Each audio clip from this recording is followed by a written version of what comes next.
what else is left? Even if after that any doubt is left, he will let us solve ICI module. Now here comes the interesting part. After solving the ICM book, ICI module. Okay, guys, a very good morning to all of you guys. बेटा मैंने आप लोगों को ना आज class start करने के पहले एक बहुत ही इंपॉर्टेंट चीज बतानी है. पहले 2 मिनट ना इसको सुन लेना. This is actually a very good detail which is issued by ICI for maths. Normally maths में ना इतना डिटेलिंग कि कौन से चैप्टर से कितने क्वेश्चंस आएंगे ये आईसीआई ने पहले कभी नहीं दिया. ये फर्स्ट टाइम है और ये आप लोग अपने एडवांटेज के तौर पे लेके चलो. और इसको ना सारे बच्चे क्या करना, ये जो पीडीएफ है ये वैसे आईसीआई की साइट पर भी है. अगर बच्चे चाहेंगे तो ये पीडीएफ जो है मैं आपको इसका लिंक भी शेयर कर दूंगा. राइट, तो सारे बच्चे क्या करें, ये पीडीएफ के अंदर एक पॉइंट नोट करें. इससे मुझे पता लग जाएगा कि मेरे मैथ्स जो 40 मार्क्स का है उसमें सबसे ज्यादा इंपॉर्टेंट चैप्टर्स कौन कौन से. जैसा एक है मैथमेटिक्स ऑफ फाइनेंस, ये चैप्टर नंबर 4 है. इसको हम लोग टीवीएम भी बोलते हैं. TVM is time value of money. बेटा याद रखना ये 2024 ऑनवर्ड्स सारे जो नया सिलेबस है उसके लिए एप्लीकेबल है. राइट, तो इसमें से आपको अप्रोक्सीमेटली 14 क्वेश्चन एक्सपेक्टेड हैं. You can understand the importance of this chapter. Right, अच्छा फिर chapter number 1 ratio proportion indices log, इसमें से approximately 5 questions. Equations chapter number 5, ये आपके पास 5 क्वेश्चंस.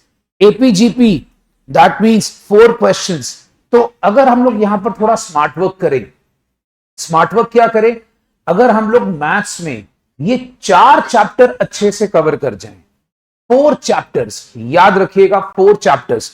इसको मैं आपके लिए थोड़ा सा जूम कर देता हूं, चेक कर लो.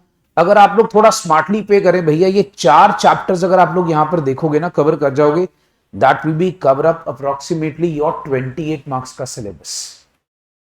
28 नंबर सिर्फ 4 चैप्टर से हैं. तो याद रखना 2024 ऑनवर्ड जितने भी बच्चे न्यू स्कीम में आ रहे हैं मैथ्स के अंदर सीए फाउंडेशन में, ये 4 चैप्टर अटमोस्ट इंपॉर्टेंट है. ठीक है, ये बात याद रखना. For June 2024, for September 2024 both exams ये चीज वैलिड है. ठीक है, नेक्स्ट आगे सुनते जाइएगा. फिर अगर आप देखते हो इन्होंने भाई एक चीज और निकाली कि एक चैप्टर नंबर 7 है सेट रिलेशन फंक्शंस. अच्छा, अब इन्होंने भाई साहब आपको बता देता हूं, यहां पर पहले ना लिमिट्स एंड कंटिन्यूटी नहीं होता था, अब थोड़ा सा लिमिट्स एंड कंटिन्यूटी भी इस चैप्टर में ऐड कर दी है. तो इसमें से अप्रोक्सीमेटली 4 क्वेश्चंस आपके आएंगे. 4 questions from this particular chapter. याद रखिएगा लीनियर इनइक्वालिटीज, इसमें से 1 क्वेश्चन. मतलब उन्होंने बड़ी क्लियर वेटेज दे दी है कि किस चैप्टर से कितने क्वेश्चंस आएंगे, बंदा उसके हिसाब से तैयारी कर लेता है. मान लो जैसे हमारे पास बहुत सारे बच्चे होते हैं ना, सर हम लोग ने +1 +2 में मैथ्स नहीं करा हुआ, हमें बता दो मैथ्स के सबसे ज्यादा इंपॉर्टेंट चैप्टर्स कौन से हैं. लो बेटा आईसीआई ने बता दिया. इससे अच्छी डिटेल तुम्हें नहीं मिल सकती. Right, okay. फिर आप देखोगे 33 मार्क्स कवर हो गए 40 में से. आगे परमुटेशन कॉम्बिनेशन, बेटा इसमें से 4 नंबर. कैलकुलस इसमें से 3 नंबर के क्वेश्चंस. मतलब 3 क्वेश्चन मतलब 3 मार्क्स. आप समझ जाओ ना, 1 मार्क ईच क्वेश्चन होता है. ठीक है, तो आप समझ जाओगे बेटा 40 मार्क्स का पेपर इस तरीके से उन्होंने कवर करा है. तो अगर आप ध्यान से देखोगे तो ये जो मैंने आपको पहले 4 चैप्टर बोले हैं, these 4 chapters are very very important. Because एक तो ये इजी बड़े हैं टू बी वेरी ऑनेस्ट, और मैक्सिमम ये चैप्टर्स जो है ना बच्चा, ये कैलकुलेटेड ट्रिक से हो जाते हैं. Very scoring. अगर तुम लोग बोलोगे सर 40 मार्क्स में सबसे ज्यादा स्कोरिंग चैप्टर्स कौन से हैं, ये रहे 4. वेरी वेरी स्कोरिंग, याद रखना. ओके, अब हम आते हैं स्टैट्स के पोर्शन पे. देखो रीजनिंग का तो ज्यादा टेंशन लेने की जरूरत नहीं, because reasoning is pretty simple. Reasoning में क्या है, 5 मार्क्स ईच चैप्टर से आना ही आना है. 4 चैप्टर हैं, 20 नंबर की रीजनिंग है. सारे बच्चों को पता है 4 चैप्टर्स हैं, 20 नंबर की रीजनिंग है. भैया 5 मार्क्स ईच चैप्टर से आना ही आना है. तो मुझे शायद इसमें आपको बताने की जरूरत ही नहीं पड़ेगी, ठीक है, ये बात दिमाग में रखिएगा। रीजनिंग को इतना टेंशन लेने का जरूरत नहीं, पता आपको 5-5 क्वेश्चन हर एक चैप्टर से आने ही आने, 5-5 क्वेश्चंस, ओके। बट ये देखो बेटा, हमारा आता है ये 2 चैप्टर, आप नोटिस करो, टेंडेंसी डिस्पर्जन और ये थ्योरी का चैप्टर है, statistical description of data and sampling is maximum theory topic. अब देखो अकेला 40 में से 20 नंबर के खाली ये 2 टॉपिक हैं।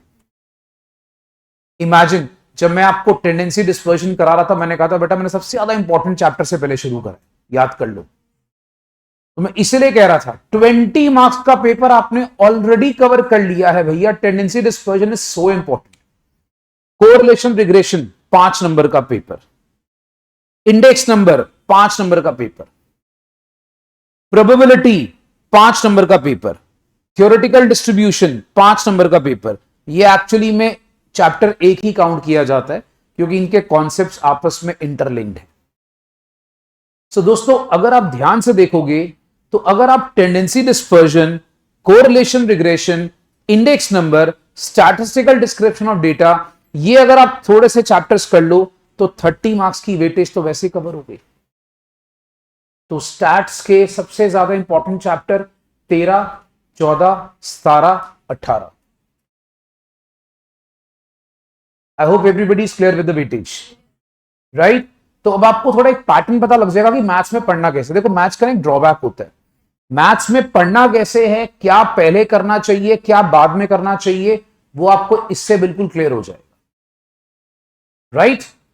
ऑलवेज रिमेंबर, जब भी आप रिविजन्स करो in future, start with stats, move on to reasoning and then go for maths. इस पैटर्न से चलो, बहुत जल्दी आपका सिलेबस कवर होता है। Stats, reasoning, maths. Is this clear everyone? चलो ग्रेट।